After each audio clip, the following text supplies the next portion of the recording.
Hello friends and welcome back to the Redtarget server. I haven't been online in a long time, so I thought I would just stop in and maybe work on a couple of projects that I've been thinking about and just, haven't had a chance to get to. I turned down the volume in my headphones just a little bit because it's kind of a little bit loud. Sorry about that. So, yeah, just outside the base, and let's go inside, and as I said, let's go in and work on some stuff. Let me trigger my gate there. Cool. Kind of still like that. Anyway, oh, my horse is gone. Must have got out of his pen. Wait a minute, what the? Where's all my stuff? What? Where? All my diamonds? Where? Even my daylight sensor is gone. What? My enchantment table, my nether wart, everything's gone. The heck? This is not cool. Where's all my stuff at? Where's my... I bet I know what happened. I bet that horse got out of his pen, he took all my stuff, and he ran off. He's probably out here somewhere, laughing it up with his horse friends, spending my diamonds, doing something with them. Stupid horses. This is so bogus. This is just BS. I don't like this at all. You know what? That's it. I'm done. I'm not playing this game anymore. Just kidding, everybody. There's my horse, Tree Hoof. How you doing, buddy? You would never take my stuff, would you? No, not at all. You would never do anything like that. You're a good horsey. I moved my base. I think I mentioned that I was going to do so, and I did it. I moved it over here. And done a few things in and around the base. Let's see. Storage area is all my chests. And I got just a real simple chicken deal going on here. Put these chickens in on top of hoppers, so every time they lay eggs, it would fill up this chest, and of course you can see it's full. So now I can harvest these chickens if I want, and I'll be able to hatch plenty of new ones. My bed, of course, is right there. I got myself a potato farm, infinite water source, brewing over there. This iron door just leads to some caverns that I've explored, and there's probably more stuff I can get out of there. I just need to go in there and do it. My furnaces for cooking stuff, and my enchantment area there with the anvil. Over here I've got a combination of sugar farm and then a tree farm. Of course, anytime you want to do a tree farm underground, always want to go 9 high. That's the optimal space for that. This here, behind this brick wall, is the skeleton spawner. And let's see if I think I can... Do I want to... Well, you can imagine it's in there. And I can turn the spawner on, turn the lights off, which will turn the spawner on. And if you listen, you can probably hear the skeletons spawning in there. And then down here, they will all feed to this, which is a 30 level detector, I guess, or funnel. I can't remember what it's called. The Zoom Avoids video is where I got it from. And what it does is it uses this heavy weighted pressure plate, which will activate when there are the number of mobs on here that will get you to 30 levels if you kill them. So it's pretty basic, and when it does, this light will light up. And I've also run that light to this light. So this light will also light up when there are enough mobs there to be 30 levels. And I've done that so I can basically stand here, which will let the skeletons in there spawn. And I usually stand here and smelt things at the same time. So I can sit here and I can watch my furnaces. When they run out of stuff to smelt, I put more in them. And when the light goes on, I can go down and turn them into experience levels, obviously. And I've got a very simple... can't remember the person who does this video, but it's called the Hipster Mob Trap, and it will activate automatically when it hits enough mobs to be 30 levels, but I can also activate it manually by clicking there, and basically shoots out a little pool thing of lava. And all you do is hit a skeleton. When you hit them, they kind of pop up, and they will go into the lava and then they burn to death. So it's a one-hit kill, but it's not a one-hit kill because when they fell down, they were reduced to only 1 hit point. It's a one-hit kill because when you hit them, it pumps them up into the lava and then they burn to death. And as long as they burn within a few seconds of you hitting them, you're still credited as having killed them, and that means you get the experience points. And so you reset it there, and the next batch of skeletons are ready to fall in there whenever you are. Over here I have my lava trash disposal area, and I put it mainly here because when I'm fighting these guys, I get a lot of these bows from them, and so that I can just come over here, toss them in, and don't have to worry about them.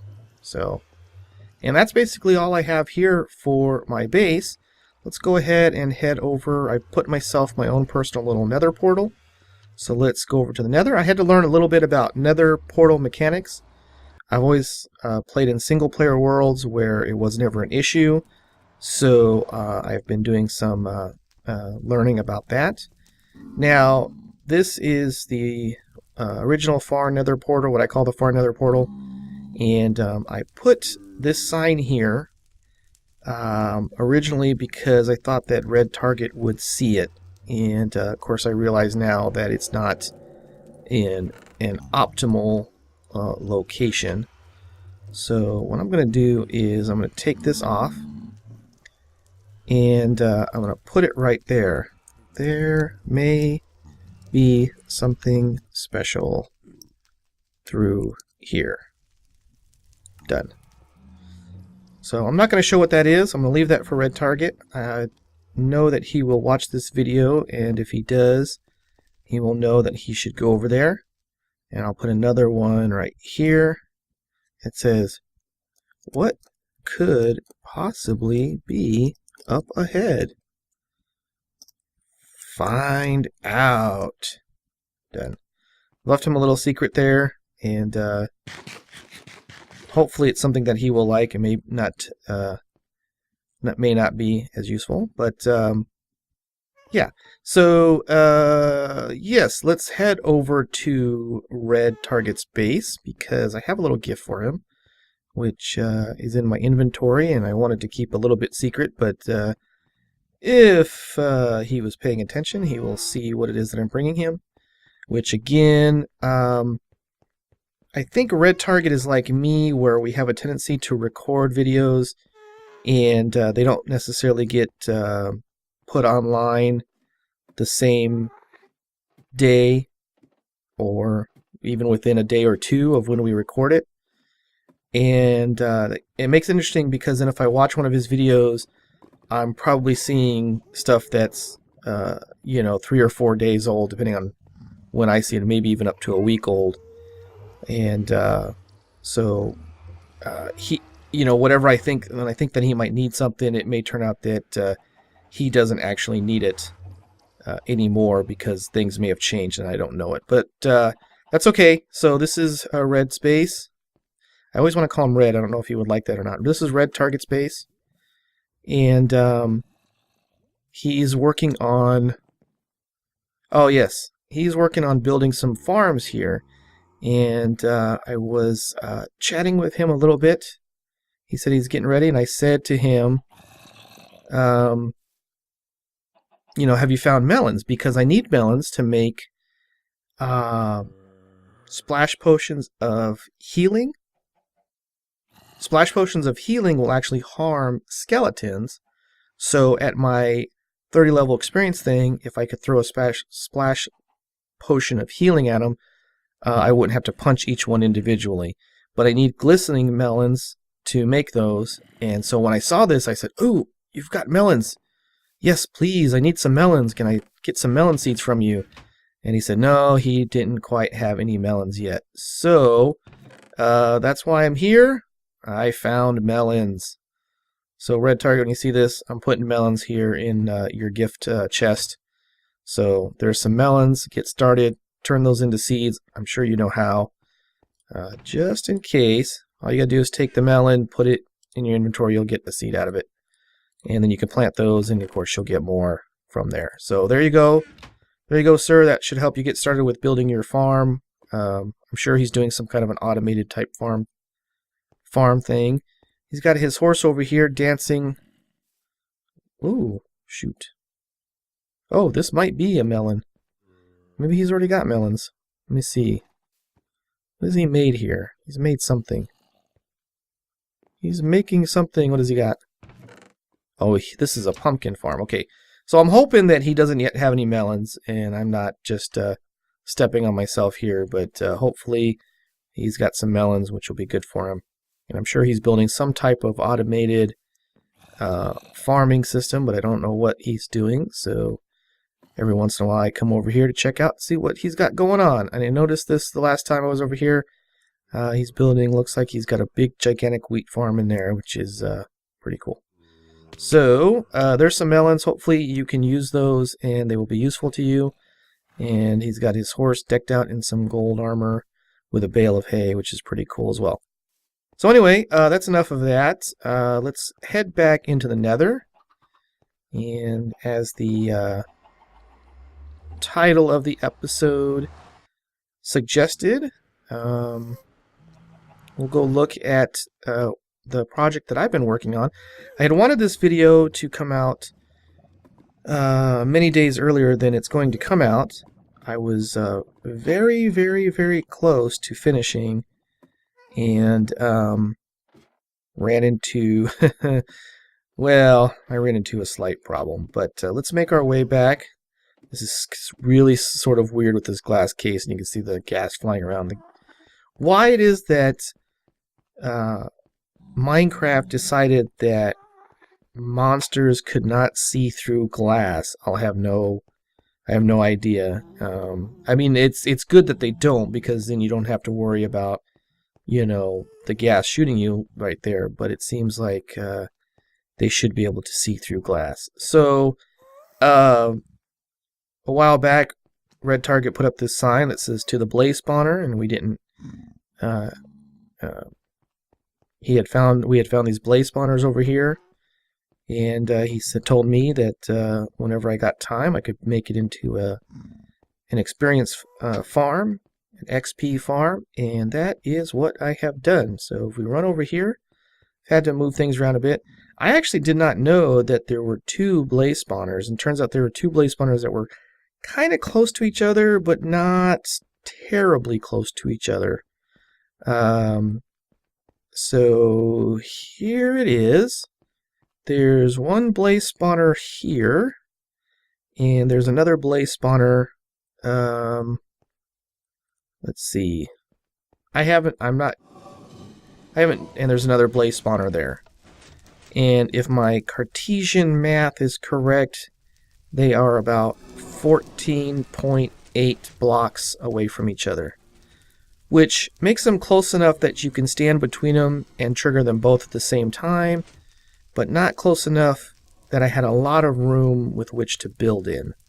So, but that's okay. I managed to get it done. I've built single blaze farms before, but I never had to build a dual blaze farm, so it took me a little bit. I've got feather falling boots on, so I'm not too afraid of the height. And these are basic etho cone designs for blaze spawners. One here and then one here. The only difference being that I used the modified version, which has more pistons, so that the blazes have less spots where they get stuck on. And then they both feed down into a caterpillar piston system, which I think was designed by Seth Bling. Again, something fairly standard. So this cone feeds down into the caterpillar system underneath here that feeds this way, and this cone feeds to the caterpillar system, which is right there, which is right along here. And so those two combined will push the blazes into this spout that goes up. So if we run back upstairs, like so. Alright. I had to run this redstone anyway, so... And I probably do not have optimal redstone here. I'm not very good at redstone type stuff. So you can activate the caterpillar pistons like so, and they will activate. I will tell you that it causes quite a bit of lag, which I'm already experiencing as it is, because there's a ton of pistons down there running. And you can open the collection point like so, and you can already see there are blazes. They will swim up this lava stream and collect in this area. And when you're ready to kill them, just flip the lever down, and it will block off any more from coming and push down a piston which will suffocate them. That piston is controlled by a hopper timer, and very simple there. And then once here, they're a one-hit kill. You can just punch them and they will die. Come up in the corner here. Oh, there was one left. There you go. Come up in the corner here and collect the experience points and the blaze rods. And open it up again and let some more come through if you like. And repeat as often as you like. But again, not very video friendly. Like I said, there is a lot of lag from the piston, the caterpillar system. Originally, to try to alleviate that, I wanted to use more of a simpler system. I'm going to turn it off now. It's also very loud. I wanted to use a simpler system that would operate based upon what am I trying? Pressure plates, but it didn't quite work out very good. The other negative with this is that there is no off. There's no way to turn the blazes or the spawners off. So as long as you're in the area, they're going to constantly be spawning. Of course, once you leave, they'll be gone. And I put an enchantment table here, so when you gain 30 levels, if you want to enchant something, you can. And an anvil also to do repairing, so you won't have to run back to base. So that's all pretty set up. And this is actually pretty nice because a blaze XP farm is a lot faster than your standard XP farm because the blazes give off more XP than other mobs in the game. And so even though I have the skeleton system back at my base set up with the automatic 30 levels detector, which is very nice, it's not very fast. I have to sit there for a fairly long time before there's enough skeletons to hit 30 levels. With the blazes, it's not anywhere near as bad. So the last thing I think I'll show you is I wasn't looking for anything in particular. Well, that's not true. I was looking for, honest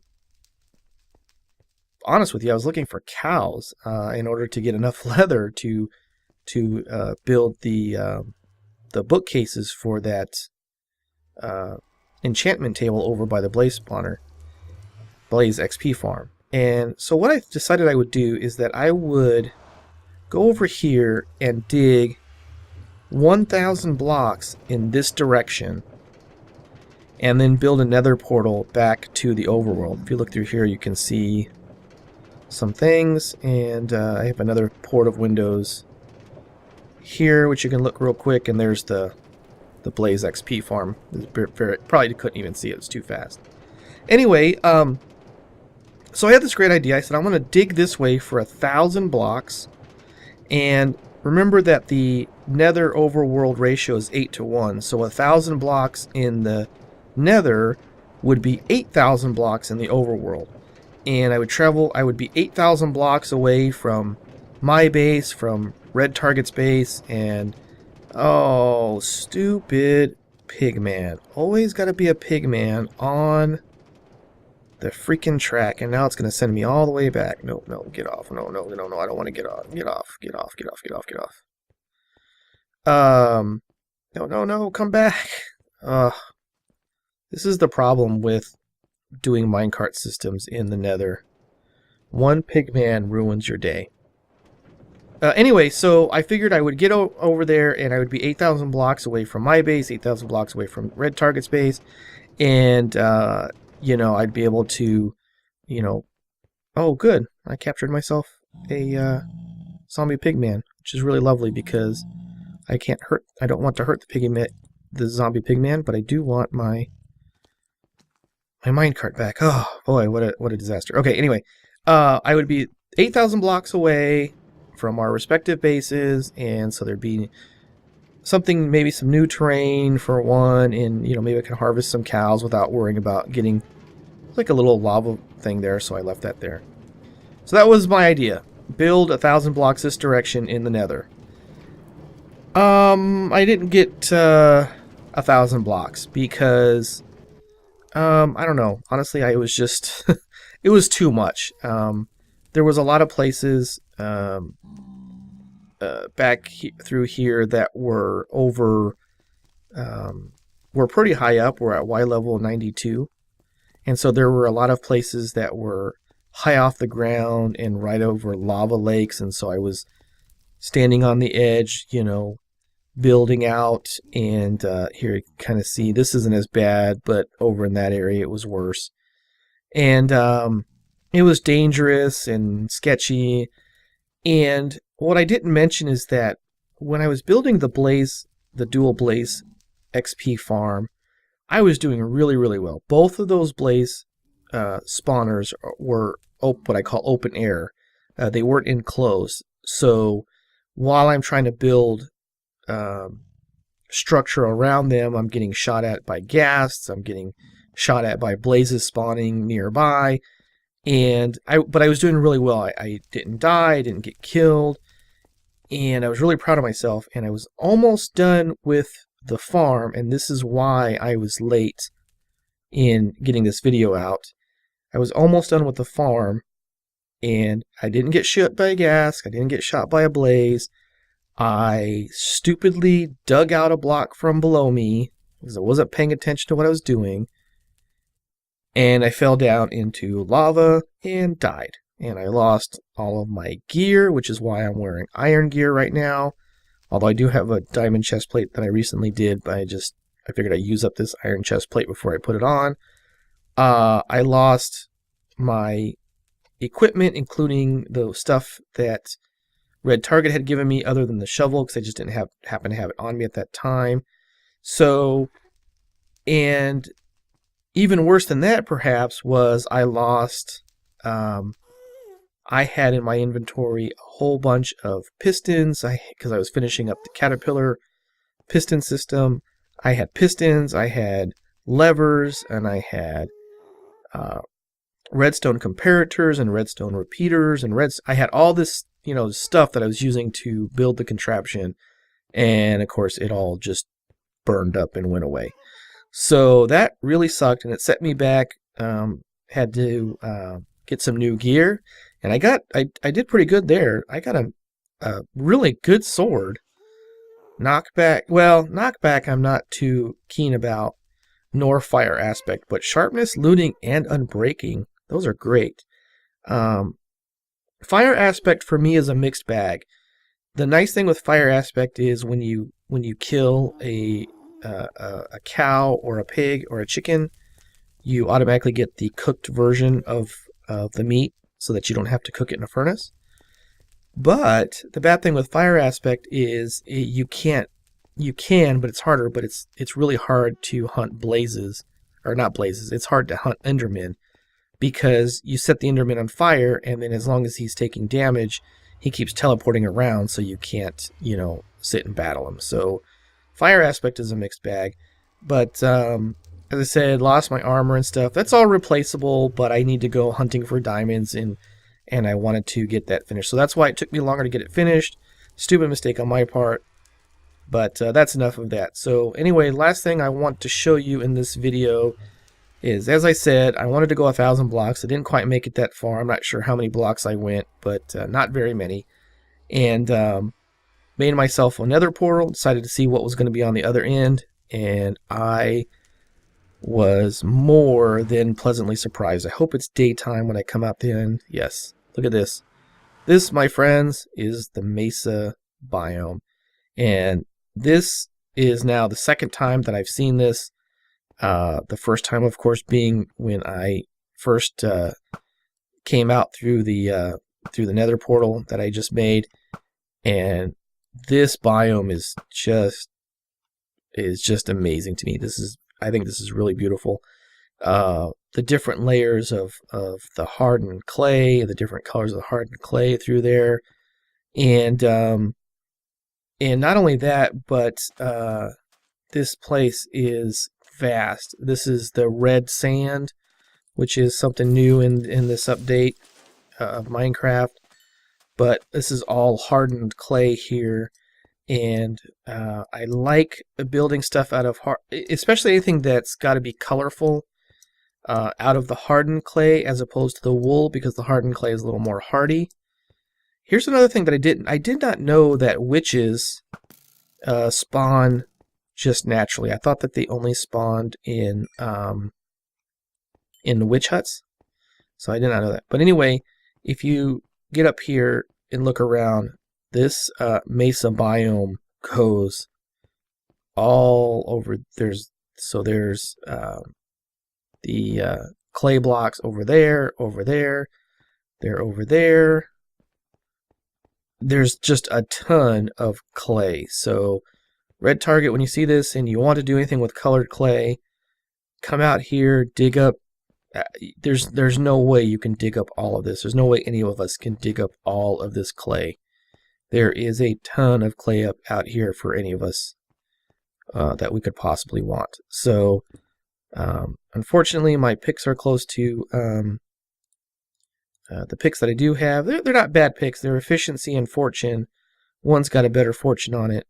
I need to get them worked out with some unbreaking, which is probably what I'll be doing next. I'll probably spend some time at the Blaze Farm enchanting books until I can get some unbreaking books, because I desperately need those on here.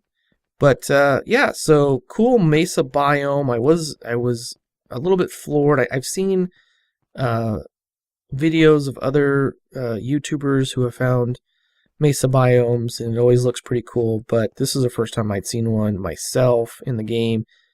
And as I said, I just was just amazed at how good it looks. I love all the colors, and this red sand. I can't really imagine building anything with the red sand, but in this context, the way that it flows up into the colored clay, I think makes it look, really, really good. So as I said, I was just really impressed with it. Really just amazed at how good it really does look.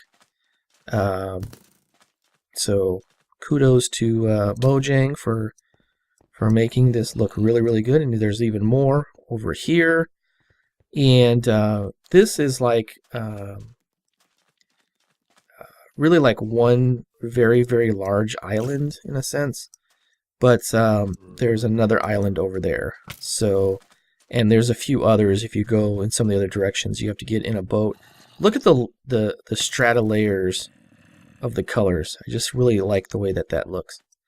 So, anyway, that's all that I wanted to show you on the Redtarget server. Oh, I guess I should mention that Redtarget has told me that he does not want to call this the Redtarget server.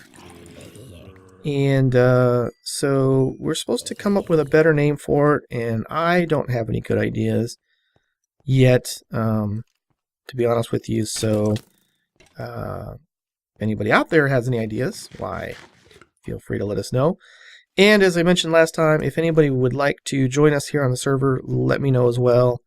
Just send me some information about yourself. It's nothing really formal, but more than likely we would love to have additional players. So more than likely we will say, yep, join us and come online and have some fun, build some things, do some stuff, whatever you want to do. And that just looks amazing. I love the way that looks. I'm still a little bit lost. I have a lot of hard time building things without NEI. I still get lost without my mini map, so hopefully we'll be moving to modded, one of the mod packs, sometime soon. But that, of course, is up to Redtarget, and but we will, of course, let you guys know about that when we do that. So anyway, my name is Khan, and this is not the Redtarget server. This is, oh heck, I don't know. You know what? I'm just going to call it the Old Folks Home until we come up with a better name. So my name is Khan. This is the Old Folks Home, saying goodbye from the Mesa biome in all its pretty colors. Thanks for joining me. I'll see you next time.